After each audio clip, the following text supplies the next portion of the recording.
interesting setup. All right. Happy to answer anything you guys have to say. It looks like the recruiting process has begun for Paul George. Got a year of him playing, but also a year of recruiting him. With respect to? With respect to signing him next summer. You mean just like his the last couple of days here and stuff like that? Yeah, and starting whatever you're going to do tomorrow and every other day. I mean, it seems like it's going to be a year-long process, not just of formulating a good team for next season, but trying to convince him to stay. Well, I mean, I guess you could look at it that way. I think, well, first, anytime a player, comes into market, obviously of this magnitude, you're going to try to welcome them and get them as acclimated as possible with the organization, but also the city and the community, because I do think that's a great strength. And one of the reasons I think that he's going to enjoy playing here is because of the fan support, the loyalty of the fans, the enthusiasm of our fans, and their pride in the Thunder and Oklahoma in general. So I think that's a tremendous, intrinsic advantage for us in that respect.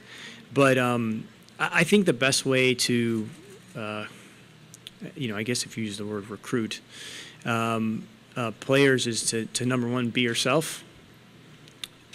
Two, treat them as people first. And then I guess three would be create an environment where they can have an opportunity to win and also enjoy, coming to work every day. But that's not really different than anything we've done over the last, 9 going on 10 years. This is obviously more magnified. I understand that. But I think the worst thing we could do would be to deviate from who we are as an organization and, be different, day 101 than day one with Paul George, because that's not the way we've ever operated, and it's not the way I think you can build a long-term relationship with a player or anybody for that matter. Everybody knows Paul George is a great player, but what are the things about him that make him a Thunder type of player? The intangibles, the things that people may not see. Well, the thing that I'm most excited about him is he's just a ferocious competitor. And I think that his will and his drive are what I believe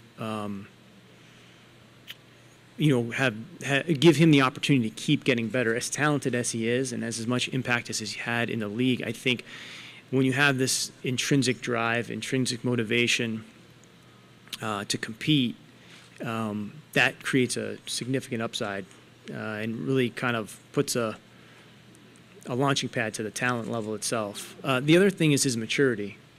I think he's handled the situation as well as you can handle it. Listen, I understand everybody wants to ask him where he's going to play next season and all of that. I mean, that's the job you guys have to do. I mean, he understands that. At the same time, I don't think anybody, wherever he would have been traded, or if he were to stayed with the team he was with, he was going to spend time answering that question, and regardless of the zip code he was playing in, he was going to probably have to say the same thing, which is, I'm going to focus on the year and try to enjoy it, and then we'll take it from there, because that's really all a player can do in that situation. So I respect his maturity and the way that he's handled that, and just in our interactions with him, the brief interactions we've had, he's been wonderful to get to know, quite frankly, and his family as well. His family's been just awesome. So it's a pleasure to have him. But those are some of the things, I think. Just to piggyback on that possibility that Russell might want to align with him, that he might want to make a decision next year at the same time he's making a decision. Do you have any indication that that's in Russell's thought process? No. Do you feel like this was important for Russell to see as far as his future here? What specifically? To see the team bring in a player like Paul George, did you think that was important for Russ to see? Well, I think, I got a question like this the other day, similar, and I'd say the same thing. I think that, like, over the last 9 going on 10 years, we've been pretty aggressive and relentless with regard to making tough decisions, but also striving to continue to build a team that could be sustainable. And in order to do that, you have to be, I think you have to be bold. I think you have to be pragmatic, but you also have to understand where you are as an organization. I think if we're taking or waiting for Russell's decision on anything as our cue, I don't think that really speaks well of us. You know, I think that we've always demonstrated that we want to try to make the team as best as it can be, but also be able to maintain that and sustain that to the best of our ability. You know, last season, Russell had a decision to make as well. But we knew that if we did something impulsive or reactionary, or we acted in that kind of manner of like showing how hard we're trying, it probably would have taken us out of the position to add a player like Paul George, quite frankly.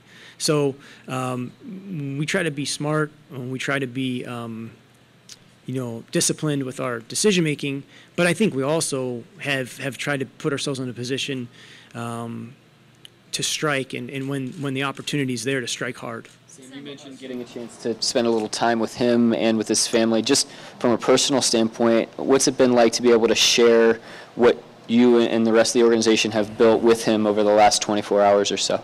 I mean, it's been great. You know, again, I think the thing that we've always prided ourselves on, and I think the strength of the organization has always been the people, and allowing, you know, any player, Patrick, Raymond, Paul, to experience the humanity of the organization, I think is really important. I think the way you start has to be the way that you go throughout a year, and so you don't want to do anything that you don't feel like can be sustained, or could be, you know, a letdown. And again, like I said before, I think it's important for us to be ourselves, and I think it's really important for the city to be themselves as well, and I think they've done an excellent job of that. I think, you know, one of the reasons why I felt that this was the right decision for the organization is because I believe in Oklahoma City. I believe in the Thunder. I believe in our organization. I believe in Russell Westbrook. I believe in Clay Bennett.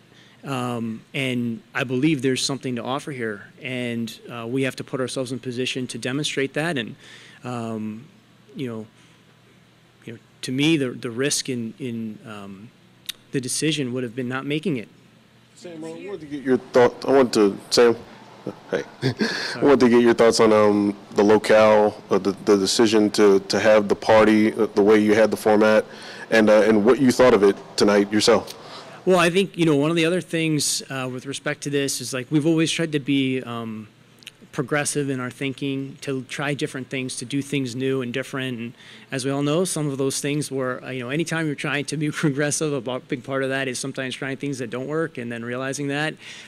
We thought this would be an interesting way to introduce a new player to the organization, to the city. You know, we don't know that it's been done quite like that before. We thought we'd try it. Same thing as picking these different places to have the press conferences. Matt Tumbleson's done an incredible job with that. I think it keeps it fresh. I think it also tries to incorporate and involve different aspects of the city and continue to engage the different parts of Oklahoma City with the team. It'd be easy to do this at the arena or the practice facility, but I don't think that really is representative of the type of organization we are. We want to be with the people. We have always called ourselves, you know, the people's team, a local team that competes nationally and is known internationally. But we got to keep working at bringing the Thunder to the people, and that's one of the reasons we did this. Obviously, it's a beautiful new area space. It's in an area that's emerging in the city. I think us taking part of that's really great. You know, I think you guys probably know me well enough. I'm not the life of the party, so I'm not like great in those situations. But everyone else seems to like it, so you know, we'll go with it. I just think it's new, it's progressive, it's different, and it's fresh. And I think that's important for our organization going into, you know, 10th year, you know, anniversary of the team. Before Paul George tonight, had anybody told the crowd of people to give it up for Sam Presti? No, I mean, I try to get my son to say that once in a while, and he doesn't really respond to that. So the answer to that is no. No, listen, I appreciate the fact that Paul mentioned that, but the people he should be really mentioning, and with respect to this experience that he's having, Paul Rivers has been unbelievable. That event is, a big part of his brainchild. Our business staff, Brian Burns is always done an incredible job of trying to create an environment where our players are comfortable and can be themselves. All down the line, the business group, the basketball operations group that work together with the business group, Maddie Tumbleson. We want the guys to have a great experience while they're playing here. That's whether they're playing here for 10 days or 10 years. If your experiences with the Thunder, we want it to be memorable. We want you to feel the passion that the people in Oklahoma City feel for the team. And I think that's just one way to do it. And I'm excited because I want to see what we'll do next, when the next time something like this takes place. Sam, what does it mean to see the fans in there and their reaction? I mean, a year ago this month, the whole city's down from losing Kevin. Now to see them and their emotion, what did that mean for you? For me personally? Yeah. I don't know. I think, as I said before, I just have a tremendous faith in the people of Oklahoma, and it's one of the most resilient places I've ever witnessed, and so I'm happy that the city is excited. I'm happy that our players are excited. That's great. With all that being said, we still have to go out and approach this next upcoming season the same as we've approached every other season since we've been here. And once this I don't want to say it wears off, but once basketball season starts, it comes right back to the things that at the end of the season we were talking about. Before we had a player of Paul George's caliber, cutting our turnovers down, not putting people on the free throw line as much as we have, doing a better job protecting the paint, keeping the ball moving from side to side. Those are the things that are going to continue to matter, because at the end of the day, those are the things that separate, winning. I think that's my son. It's just the only thing that could distract me right now. But I do think that those are the things that will matter. But I'm grateful that that the people here support the team the way they do. I think it's a unique relationship that exists here. I think it's wonderful that a player like Paul George gets to experience that, because our players, past and present, have experienced that. And I think that as they reflect back on their careers, no matter how long they play or what they achieve, I'm hopeful that they always view this experience wearing the Thunder jersey as unique into itself. And a big part of that is the relationship that the team has with the city. He said, Paul was saying that there were 5 or 6 teams he thought about. This was not one of them when they were having this decision about where he might go. And you've said before, like the other team is the only one that knows how close you are. Yeah. But as everybody was talking about those other teams, did you have a sense that you might be able to get something done? When did you know you might have something? You never know. I mean, the team that is in that position to make the decision, once they've made a decision to, in this case, the Pacers, that they were going to do something to, with respect to trading Paul. You don't know, and you try not to speculate because you're not running their business and you're not running their team. You don't know the other options that may be presented to them. You try to, I think, again, like I said earlier, try to put yourself in position so that you can have a conversation like that, and that you, as I said earlier, I mean, it's not every day that a player of Paul George's caliber, is A, made available, and B, you are in the conversation to potentially bring that player to your organization. Even more unique is the fact that you have a player in Westbrook who is in his best years, has just come off the best season of his career, and you have a team that you feel like is really well designed to accept a player of Paul's not only mindset and where he is in his career, but also his playing style, because I think what hopefully it will do is it will allow our best player, our other players to be assisted and to be better versions of themselves. I think that's what makes great players great, is they're able to allow, guys that might not have as much talent to perform above their capabilities. And that's what I think Paul George is capable of doing. I think, Steven will be in a different role than he was in last season. I think we'll see the improvements that Steven Adams has made during that year probably come, into more clarity, hopefully this season. Robertson, I feel the same way. The playoff experience that Alex and Doug and Jeremy, these are still relatively young players, but they've accumulated a ton of experience now.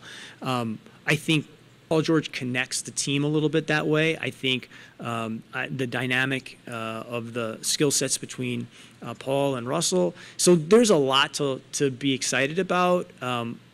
At the same time, kind of back to Jenny's question, it's not going to just come together in training camp. I mean, it's going to be the same process that every team has to go through.